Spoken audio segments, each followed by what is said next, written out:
नमस्कार दोस्तों, स्वागत है आप सभी का मेरे YouTube channel the secret civil servants में। और जैसा कि हम आपको बता चुके हैं प्रीवियस वीडियोज़ में कि मैं विवेक और मेरे दोस्त विकास जी, हम दोनों मिलकर के एक ग्रुप बैच लेके आएंगे जिसमें आप आंसर राइटिंग करोगे और हम उसको एवेल्युएट करेंगे। ठीक है ना। उस बैच से जुड़ना। तो जब शुरुआत नहीं हो रही है, नई शुरुआत, मैं काफ़ी वीडियो GS 5 से संबंधित पहले डाल चुका हूँ, है ना। तो जब शुरुआत नहीं हो रही है तो चीज़ें मैं चाहता हूँ कि मैं शुरू से ही सारी चीज़ें करूँ। जो वीडियो मैंने इस पर नहीं बनाए तो मैं वीडियो बनाऊँ स्टार्टिंग से, कि कोई भी बच्चा, कोई भी अपना भाई, कोई भी अपनी बहन जो हमसे जुड़ी हुई है, वो अगर आंसर राइटिंग करती हैं तो बेसिक क्या है उसका बेसिक समझना ज़रूरी है। ठीक है ना। और ये वीडियो आपके लिए बहुत ही इम्पोर्टेंट होने वाला है, बहुत ज़्यादा इम्पोर्टेंट होने वाला है। और आप इसको पूरा सुनना, पूरा देखना, फिर मैं बताता हूँ ये इम्पोर्टेंट क्यों होगा आपके लिए। और ये एक मैं सीरीज के तौर पे लाऊंगा, लगभग 4 से 5 वीडियो इसी टॉपिक पे लेके आऊँगा जो मैं आपको बताऊँगा अभी आगे। बस आप पेशेंस रखें, धैर्य रखें कि इस वीडियो में क्या क्या बताने वाला हूँ। आंसर राइटिंग की परतें खोल दी जाएंगी कि आंसर राइटिंग को किस तरीके से लिखा जाएगा। जो क्वेश्चन मार्क रहते हैं पीछे, स्पष्ट करो, विवेचना करो, परीक्षण करो, समीक्षा करो, सारे शब्दों को खोला जाएगा कि किस तरीके से लिखना शुरू होगा, प्रश्न कैसे डिकोड किए जाएंगे, आंसर कैसे डिकोड किए जाएंगे। इन सब चीज़ों की हम जिक्र करेंगे। चलो फिर शुरू करते हैं परीक्षा पैटर्न के साथ। आप सब तैयारी कर रहे हो, उम्मीद है जब आप हमसे सब जुड़े हो तो आपका ये एक सपना है कि UPPSC का पेपर क्रैक किया जाए, SDM DSP डेप्यूटी जेलर जो भी है वो सब बना जाए। तो शुरू में क्या है कि आप इसमें एंट्री कैसे करोगे, क्योंकि हर परीक्षा के मानदंड होते हैं। तो वो मानदंड मैं तो ये मान के चलता हूँ, आपको पता है, लेकिन फिर भी काफ़ी बिगनर लोग होते हैं, स्टार्टिंग में वीडियो देखते हैं तो उन्हें समझ नहीं आता कहाँ सर्च करें कि कैसे क्या होता है। तो चलो हम ये मान के चलते हैं कि हम शुरू से ही बनाते हैं सब कुछ। ठीक है, तो स्टार्ट करते हैं फिर। UPPSC PCS परीक्षा पैटर्न 2024। ठीक है ना। अब आप इसको देखिए, चरण डाले हैं मैंने इधर। परीक्षा की प्रकृति क्या है, कौन सा विषय है, कितने अंक का है, टाइम कितना लगता है। तो इसके 3 चरण हैं। 3 चरण कौन कौन से हैं। प्रारंभिक चरण आपको क्रॉस करना पड़ता है, ठीक है ना। प्रारंभिक चरण क्रॉस करना पड़ेगा, लेकिन इसके नंबर ऐड नहीं होते मेंस में, मतलब जो फाइनली कट ऑफ होती है इसके नंबर ऐड नहीं होते, पर क्वालिफाई करना पड़ता है। मुख्य परीक्षा नाम से ही लग रही है मुख्य है, तो हाँ जी ये मुख्य है भाई साहब, ये चीप है एकदम। ओके, उसके बाद साक्षात्कार। तो मुख्य परीक्षा के अंक और साक्षात्कार के अंक जुड़ करके टोटल 1600 नंबर के अंक होते हैं। ठीक है, यहीं से आपकी कट ऑफ जारी होती है, उसी से रैंक निर्धारित हो जाती है। चलो थोड़ा सा गहराई में देख लेते हैं फिर। प्रारंभिक परीक्षा ऑब्जेक्टिव बेस्ड होती है, मतलब MCQ बेस्ड। 4 ऑप्शन आएंगे, आपको एक क्लिक करना है, वो लगाना होता है। और उसके 2 पेपर रहते हैं, GS 1 और GS 2, जिसको बोलते हैं सी सेट। GS नहीं है, वो सी सेट है, जिसमें रीजनिंग, मैथ, हिंदी, इंग्लिश सब रहता है ना। ये क्वालिफाइंग नेचर का होता है। इसकी जो है कट ऑफ जारी होती है ना। जितने स्टूडेंट सीटें रहती हैं उस हिसाब से कट ऑफ ऊपर नीचे होती रहती है। दोनों ही पेपर 200 नंबर के होते हैं, ठीक है। और टाइम होता है 2 घंटे दोनों पेपरों के लिए। तो ये तो हो गया आपका प्रारंभिक परीक्षा। और ये इसलिए की जाती है कि इसमें से नॉन सीरियस कैंडिडेट बाहर हो जाएं और सीरियस कैंडिडेट इधर एंट्री मारें फिर यहाँ मेंस वाले में।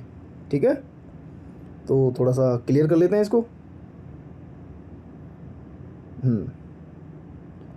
तो अब ये मेंस वाले पोर्टल में, ये वाले पोर्शन जो आपको दिखाई दे रहा है, इसमें एंट्री मारें तो ये वाला, यहाँ से नॉन सीरियस कैंडिडेट बाहर हो जाते हैं, सीरियस कैंडिडेट इधर आते हैं।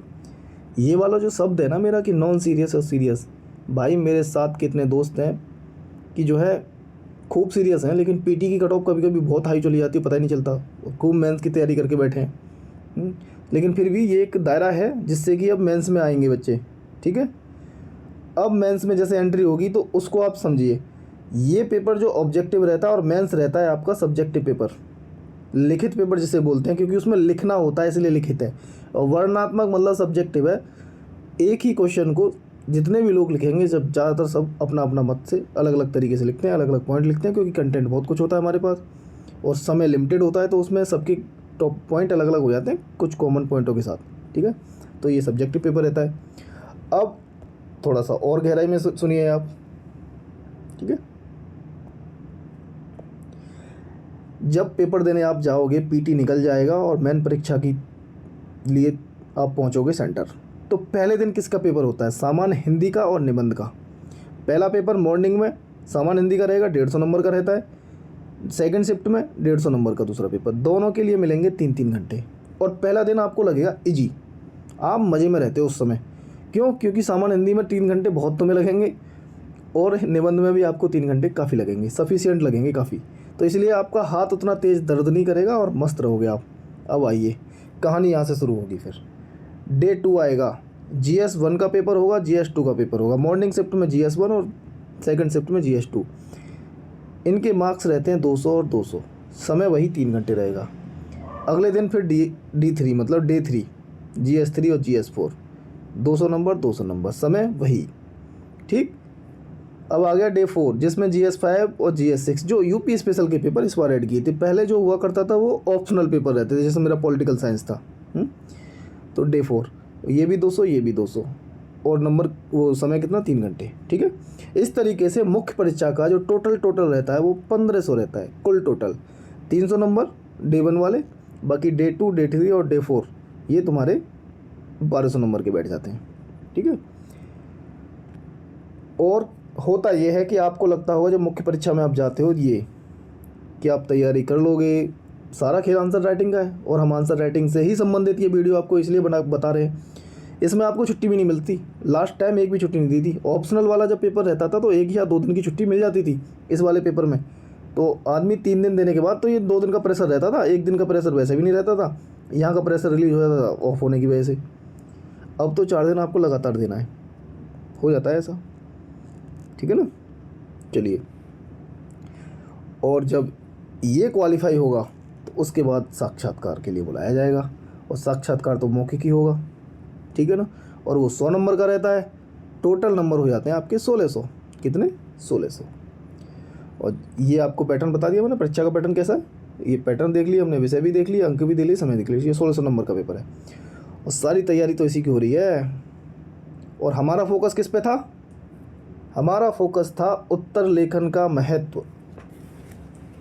हमारा फोकस है आंसर राइटिंग पर,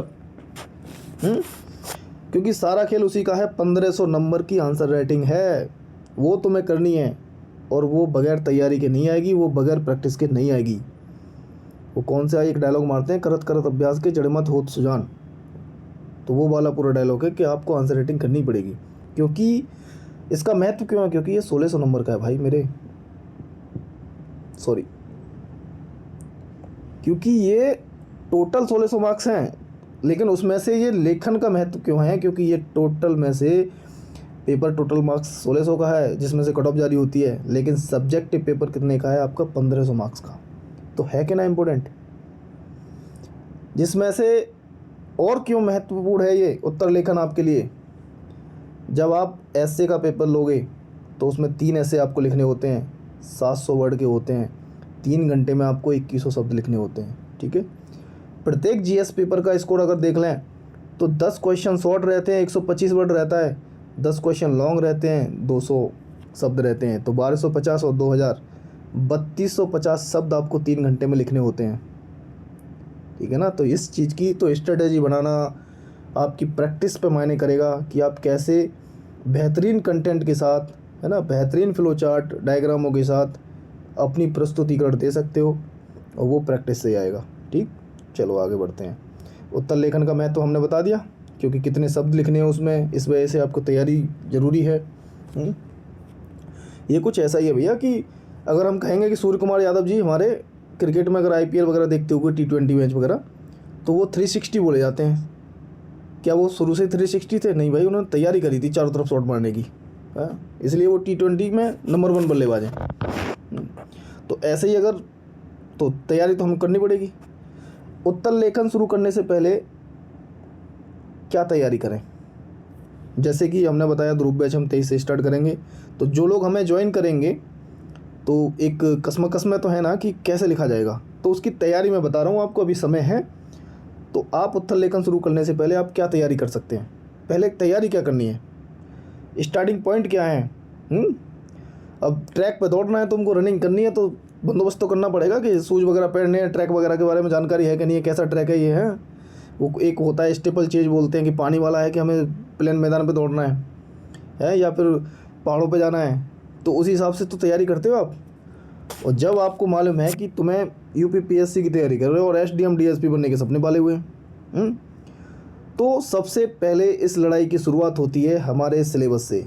पाठ्यक्रम को समझें, जानें सिलेबस को, कि हम जिस परीक्षा की तैयारी कर रहे हैं उसका सिलेबस क्या है। सबसे पहला काम आपका यही होना चाहिए, ठीक है, कि आप, और क्यों हो, क्योंकि ये मार्गदर्शक साबित होता है, ये आपको रास्ता बताएगा, आपको जाना किधर है और कैसे जाना है ये बता देगा, आपको एक अंदाज़ा बता देगा। ये कुछ ऐसा ही है, रेस्टोरेंट में गए खाना खाने और मेन्यू होता है, उसमें देखते हैं क्या क्या खाना है, भाई चेक करके देख लो। तो पाठ्यक्रम आपको बताएगा कि इसमें है क्या, आखिर हमको कैसे गुजरना है, तो ये मार्गदर्शक साबित होती है। जो भी सिलेबस आप पढ़ रहे हो उस सिलेबस को एक माइंड मैप के तौर पे तैयार कर लें। और क्यों माइंड मैप के तौर पे तैयार कर लें, क्योंकि उसके स्टैटिक पक्ष को जब हम करंट अफेयर्स पढ़ते हैं तो हमें करंट से जोड़ना होता है। क्वेश्चन हमेशा मैक्सिमम चांस ये रहते हैं कि जब हम कहते हैं करंट अफेयर से क्वेश्चन बहुत आए, करंट अफेयर से क्वेश्चन बहुत आए, भाई वो स्टैटिक पोर्शन में थे, जब वो चर्चा में आए इधर तो वो जुड़ करके क्वेश्चन आ गया। तो जब भी स्टैटिक पक्ष हो उसको करंट पक्ष के जोड़ करके पढ़ें, ठीक है। बाद में जब ये तीनों चीज़ें बता दी तो हम एक बार में इरिटेट ना हुए, हम कह रहे यार एक काम करो, तुम सारी बातें छोड़ो, सिलेबस ही रट डालो ना। इतना इम्पोर्टेंट है सिलेबस? हाँ जी भाई बहुत इम्पोर्टेंट है। आप सबसे पहले सिलेबस रट मारो, चाहे हिंदी का हो, ऐसे का हो, किससे पूछेगा, बाकी जीएस 6 तक सिलेबस रट मारो। बोल दिया ना, एक ही बात में बोल दिया कि सिलेबस रट मारो भाई आप। चलिए आगे बढ़ते हैं। फिर आपने सिलेबस रट लिया, आपने देख लिया, आपने अपना मार्गदर्शक ढूंढ लिया कि कौन आपको रास्ता बताएगा, ढूंढ लिया ना। चलिए फिर एक और दोस्त आपको हम हाथ में देते हैं। अभी आपने आंसर राइटिंग नहीं करी है, अभी आप शुरू नहीं कर रहे हो, अभी तैयारी चल रही है तुम्हारी। आप पहले सिलेबस देख चुके हो, सिलेबस के देखने के बाद आपको दूसरा एक हथियार सौंपा गया है, पिछले वर्ष के प्रश्न पत्रों को ध्यान से पढ़ें। कभी गेम वेम खेला ना, गेम खेलते हुए एक एक हथियार मिलते जाते हैं हमें, कभी कवच मिल गया, कभी बूस्टर डोज मिल गई। तो अभी तो हम दौड़े भी नहीं हैं, अभी हम तैयारी कर रहे हैं। अच्छा पहले सिलेबस देख लिया, सिलेबस को रट लिया, सही से देख लिया उसको। अब दूसरा पॉइंट हम बताने जा रहे हैं आपको कि दूसरे पॉइंट पर आपको क्या करना है। पिछले वर्ष के प्रश्न पत्रों को ध्यान से पढ़ें, प्रीवियस ईयर के क्वेश्चन पेपरों को आप तो पढ़ना ही हो, बाकी हम तो कराएंगे ही आपको, ठीक है। तो परीक्षा के मानक और दायरे जानने में मदद मिलेगी। इससे क्या मदद मिलेगी आपको जब आप प्रीवियस ईयर के क्वेश्चन पेपर देखोगे? इससे परीक्षा के मानक और दायरा जानने में मदद मिलती है। मिलेगी कि नहीं भाई? वो कहते हैं ना कि दूसरों को तैरते हुए सीख लो या डूब के ही मरोगे उसमें, कि तुम पेपर दोगे मेंस का तो खुद ही देख के आओगे कि हाँ पहले हम खुद ही देख लेंगे। तो देख लो ना, प्रीवियस ईयर के क्वेश्चन पेपर देखो आप, उससे पता करो कि कैसे क्वेश्चन पूछ रहा है, कैसे क्वेश्चन बन रहे हैं। इससे परीक्षा के मानक और दायरे जानने में मदद मिलती है, ठीक है ना। आपको पता चलेगा प्रश्नों के प्रकार कैसे हैं, भाषा कैसी है, रूपरेखा के बारे में पता चलेगा। और फिर एक और चीज़ जो मोस्ट इम्पॉर्टेंट चीज़ आपको पता चलेगी, क्योंकि सिलेबस आप देख चुके। अब सिलेबस जैसे कि कल मैंने बताया था, है ना, जैसे यूपी स्पेशल 5 का मैंने सिलेबस बताया था, उसे 5 टॉपिकों में बांट दिया था मैंने, है ना। जैसे इतिहास वाला टॉपिक था अपना, उधर रखा पहले पॉइंट में, दूसरे में मैंने राज्य प्रणाली रख लिया था, इंटरनल सिक्योरिटी रख लिया था, समाज रख लिया था, और चार्ट में समसामयिक जो है पर्यटन वगैरह रख लिया था। अब मैं कहूँ कि इतिहास में कंटेंट तो सिलेबस तो सेम ही है, और उस सिलेबस में से हर साल नए नए क्वेश्चन बन रहे हैं, तो आंसर तो उनका वही लिखा जाएगा, उसी कंटेंट के साथ लिखा जाएगा कि नहीं। तो इससे क्या हेल्प होगी, सेम कंटेंट के साथ प्रश्न पूछने के तरीके में अंतर ढूंढ पाओगे आप। आपको पता चलेगा कि यार कंटेंट तो सेम था, इन्होंने क्वेश्चन कैसे कैसे पूछे हैं, तो ये पिछले वर्ष के प्रश्न पत्रों को ध्यान से पढ़ने के बाद पता चलेगा, ठीक है। चलो जी, एक हथियार आपको मिल चुका, दूसरा भी मिल गया। अब अगला काम आपका क्या है? आपने सिलेबस भी पढ़ लिया, रट लिया, सही से मालूम कर लिया, उसके बाद आपने प्रीवियस ईयर के क्वेश्चन ऊपर देख लिए, ढंग से देख लिए, आपको पता चल रहा है कि क्वेश्चन कैसे और कहाँ से पूछे जा रहे हैं, ठीक है। अब क्या होगा? अब होगा विषय संबंधी ज्ञान बढ़ाएं। क्या होगा? विषय से संबंधी ज्ञान। आप हिस्ट्री पढ़ रहे हो, आप ज्योग्राफी पढ़ रहे हो, आप समाज पढ़ रहे हो, सोसाइटी, आप राज्य व्यवस्था पढ़ रहे हो, आप इकोनॉमी पढ़ रहे हो, अब जितने भी सब्जेक्ट हैं उससे संबंधित ज्ञान को बढ़ाएं। और उस ज्ञान को तुम कैसे बढ़ा सकते हो? उस ज्ञान को आप बढ़ा सकते हो मानक और संदर्भ पुस्तकों को पढ़ करके। जो स्टैंडर्ड बुक्स हैं, जब हम कहते हैं पॉलिटी पढ़नी है, लक्ष्मीकांत पढ़ लो। मॉडर्न इंडिया पढ़नी है आपको, वो स्पेक्ट्रम पढ़ लो। ऐसे बोलते हैं ना। इकोनॉमी पढ़ रही है, रमेश सिंह पढ़ लो। आर्ट एंड कल्चर पढ़नी है आपको, तो नितिन सिंघानिया पढ़ लो। इस टाइप से ये मॉडर्न बुक्स हैं। और कुछ रेफरेंस बुक होती हैं, तो रेफरेंस बुक तक तो क्या ही जाओगे, स्टैंडर्ड बुक ही पढ़ लो। NCERT बुक्स होती हैं, कोचिंग के नोट्स हो सकते हैं आपके। ये विषय संबंधी ज्ञान है। और जब आप विषय को पढ़ोगे तो विषय में निहित जो वर्तमान घटनाएं होती हैं उससे संबंधित टॉपिक पर विशेष ध्यान देना है आपको, है ना।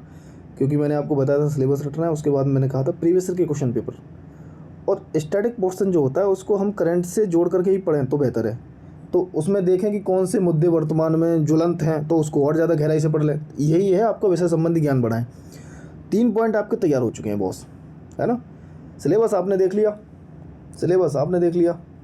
पिछले वर्ष के पेपर आपने देख लिए, विषय संबंधी ज्ञान नॉलेज इतनी है।